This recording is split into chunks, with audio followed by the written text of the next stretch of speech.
kami dijadikan sebagai dasar dalam melakukan pendampingan. Saya sih katakan bahwa pendampingan data yang paling bagus kita gunakan adalah dan kami sangat mengaku bahwa itu sangat penting dan alhamdulillah itu rapor pendidikan terkait teknologi, eksplorasi dan itu rapor pendidikan sudah update tanggal April. Kemarin itu Pak masih update-nya tanggal 20 Januari, tapi setelah saya sampaikan tanggal baik di kan luar biasa. Alhamdulillah sudah update dan kami itu saja.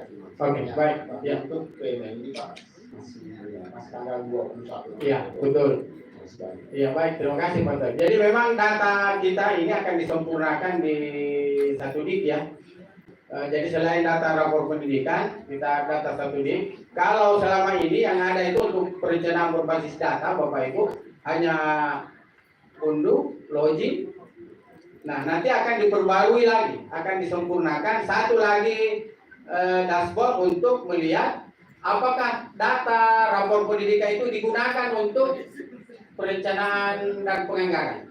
Jadi nanti akan dilihat apakah RKS dan RKAS dan ARKAS itu nyambung dengan rapor pendidikan. Nanti juga itu akan di bagian dari satu DIK. Kalau hanya selama ini login dan unduh, kita tidak bisa pastikan apakah itu digunakan untuk perencanaan dan penganggaran. Nanti di satu DIK akan disempurnakan. Bahkan satu DIK nanti akan dilengkapi dengan fitur-fitur yang memungkinkan pengawas-pengawas Bapak Ibu di daerah itu bisa berkonsultasi, bisa berdiskusi dengan teman-teman di BPPT, di BPDP terkait dengan permasalahan-permasalahan selama proses pendampingan.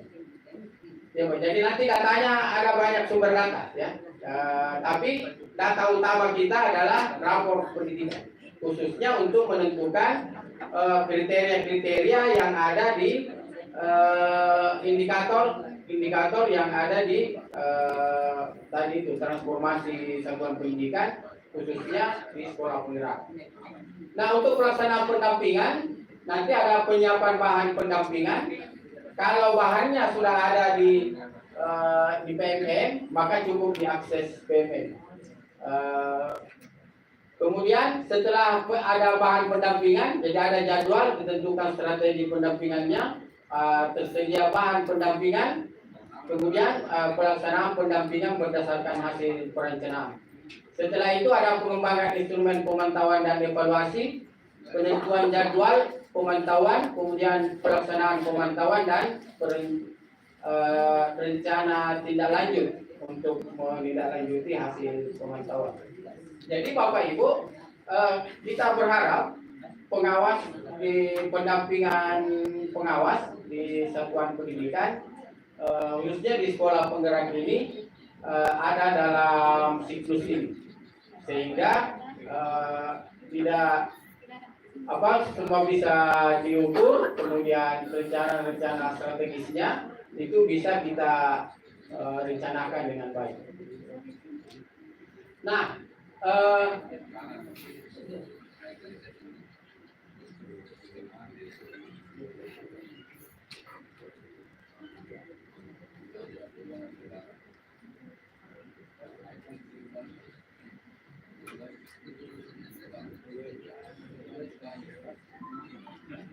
Bapak Ibu, kalau ini peran pengawas, maka di mana perannya PMO? Kan Bapak Ibu sebagai PMO pasti berbeda dengan peran pengawas. Peran pengawas ini yang ada di garda depan di sekolah sebagai orang dinas atau perwakilannya PMO. Sementara PMO itu adanya di dinas pendidikan. Di situ ada kepala bidang, ada kepala dinas, ada sekretaris dinas dan seterusnya. Nah, yang peran PMO daerah di tahap perencanaan tadi kan ada perencanaan ini, Bapak Ibu. Diharapkan ini kalau ada anggaran untuk pendampingan. Jadi tidak salah kalau buat anggaran program penguatan dan sebagainya, tapi